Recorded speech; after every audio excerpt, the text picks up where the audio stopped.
If you've ever been to a Joe Rogan podcast, you know that Joe likes to smoke. He smokes at least a cigar per show. On average, he records around 3 shows per week. That's just as much as if he smoked 3 packs of cigarettes every single week. Needless to say, Joe smokes a lot. And this is not including the additional cigarettes he smokes before comedy shows and also the weed he does before his jiu-jitsu or with friends. He also uses Zyn pouches pretty regularly. But the weird thing about this is, Joe used to hate smokers. He used to rant his opinions on everyone in the early days of his podcasts. First of all, I don't think you're inhaling nearly as much smoke when you smoke marijuana because you're only doing it like maybe once or twice in a day. You're sucking on those stupid things all fucking day long. And on top of that, those things have 590 You take one different bong hit, chemicals. that's like a pack of cigarettes. The fuck it is. It's going through water. That's not a water pipe, stupid. That's a cigarette. All right. You And, ain't talking cigarettes about are going a through joint. filters. Oh my God, Brian! Cigarettes are filled with chemicals that kill you. Can't stop. I'm gonna smoke in front of people. I don't care. I don't care if it stinks. It's like you just like it's like if someone who really likes to fart, you don't care. You just fart all over everybody. I That's love what you're farting doing. all over people. Just lighting cigarettes all over people. And they have Time to for an smell intervention. This stupidity in the air. It's just. And if you like cigarettes, man, that's all cool and everything. That's all cool in the gang. I'm just telling my friend here. Don't be stupid. So what happened? How did this guy, a non-smoker, become a very regular smoker in all areas? Joe Rogan used to be incredibly informed on smoking. Well, let's talk about a super common one that's horrible. Cigarettes. You got hooked by that bug. Ari got hooked by that bug. Red Band's still hooked. Joey Diaz kicked it. You know, that's a really, really, really common one, man. That sort of defines people. I'm that guy who smokes. I'm going to walk into this store, and even though I know these things cause cancer, I'm going to buy a pack. I'm going to go outside, and I can't wait to light it up. I'm just not even thinking about that right now, man. I'm trying to relax. And you get that thing in your mouth, and Yeah. There you go. and you take that drag, and you feel that cancer-causing chemical rush. Yep. And you're like, I'll take it. I'm all right today. No cancer today. And you take a big deep breath, you blow it out, and you look at the other fellow cancer dodgers, and they're just looking at you and Cancer dodgers. smoking together, and they're just really good at dodging cancer. What Joe was really trying to explain here is that one cigarette leads to another. Most people believe that they're addicted because it makes them relax. That's a false belief. People are addicted simply because of nicotine. Nicotine causes dopamine to be released in your brain, which is a pleasure hormone. To put it simply, whenever you smoke, you feel happier. But after smoking, you feel a lot worse because you've released so much dopamine with smoking that your tolerance to getting happy got higher, so you'll feel worse throughout the whole day. That's why Joe said that smoking one cigarette isn't just smoking one cigarette, it's the start to a mechanism in your brain. He said something different that was very interesting as well. And you feel that cancer-causing chemical rush. Yep. And you're like, I'll take it. I'm all right today. No cancer today. And you take a big deep breath, you blow it out. By saying that, oh, I'll be okay today, I won't get cancer today, he was trying to explain that our brain doesn't recognize long-term risk to reward ratios very well, especially when smoking cigarettes. It's because right now you can't really tell the negative effects of smoking, only over time, which, as I said before, our brain can't comprehend. So all in all, Joe had a fantastic understanding of what smoking does and why he shouldn't do it. But then what happened that made him such a regular smoker? Well, I believe there is 2 things.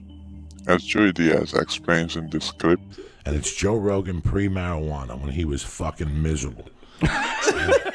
I always say he was an ape. You ever see the evolution of an ape? That's when he was an ape. Yeah. If you didn't know Joe pre-marijuana, it was like spurts. There was something missing. Thank God Eddie talked him into that. Because you didn't know what he was anti-drug.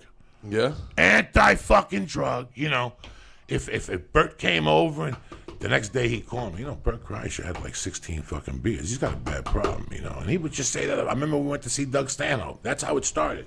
And he's like, fucking Doug is funny, but somebody's got to talk to him about his alcoholism. I'm like, Joe, nobody says things like that. Like, nobody. I go, why would you say that? He goes, why would I say that? He had 11 beers and 4 shots of tequila on stage. That's how uptight Joe Rogan used to be. God, so I don't even recognize that guy. No. He gave me, Ricky Cruz, and Ralphie May shit for smoking pot at the Comedy Store one night. Really? That's how twisted he was. So Eddie talked Joe Rogan into smoking and eventually hanging around with people like Joey Diaz and Red Band made him a pretty regular smoker, also known as an addict.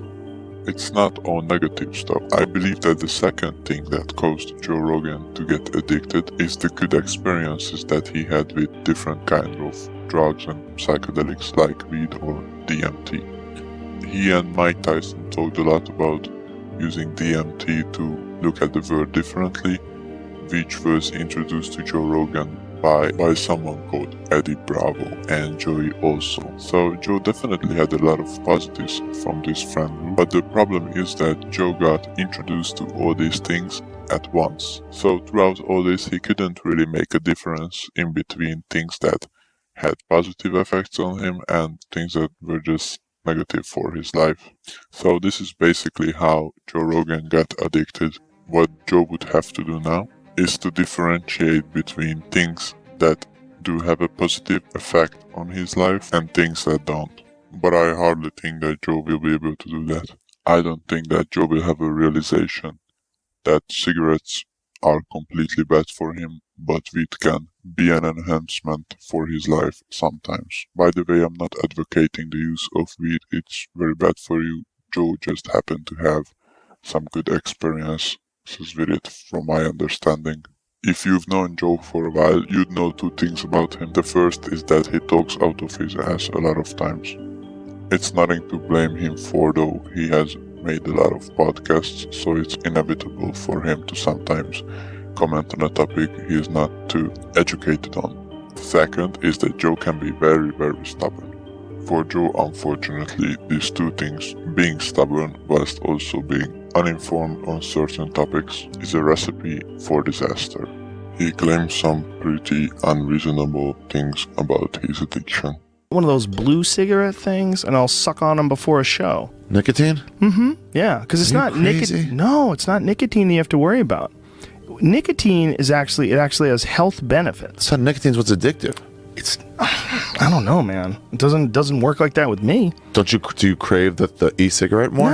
No. I might not have one for a month, and then sometimes I like to suck on them before a show. But the thing is, like, I don't know if that's my biology.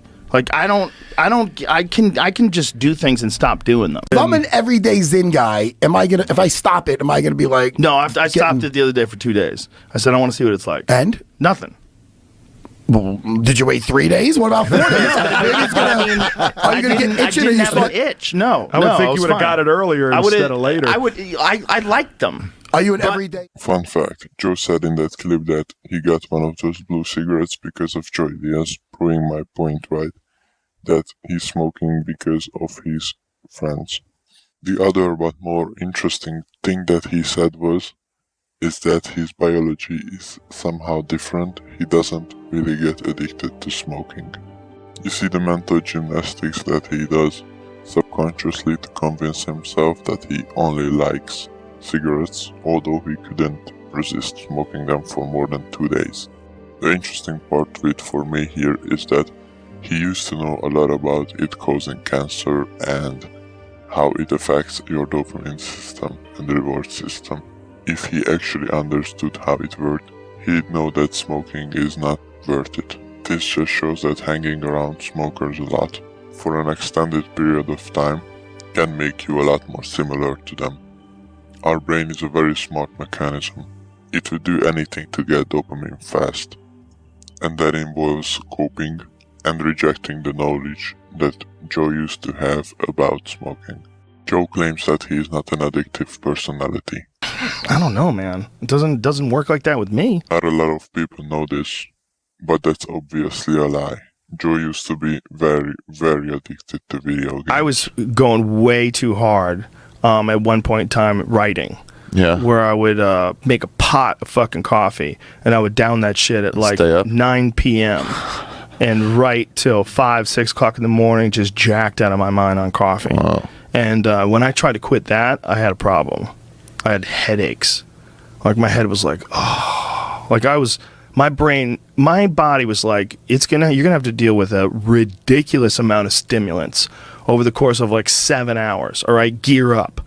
And then once I shut the fucking fun farm down, they were like, hey, where's all our We got used to that. Come on, bro. Is it true you used to spend like tens of thousands of dollars on high-speed internet to play a video game better? I spent a lot of money having a T1 line installed in my house. Shut the f- up. Yeah. To play what? To play Quake. What is Quake? Quake is an amazing 3D online deathmatch game. People get really good at it. I was curious if that was true. So addictive. It was so addictive. I had a quick cold turkey, and it's so exciting. It's I so can much see more that. exciting than literally anything else that's a game. For someone who used to be this addicted to video games, it's obvious that Joe's addicted to smoking.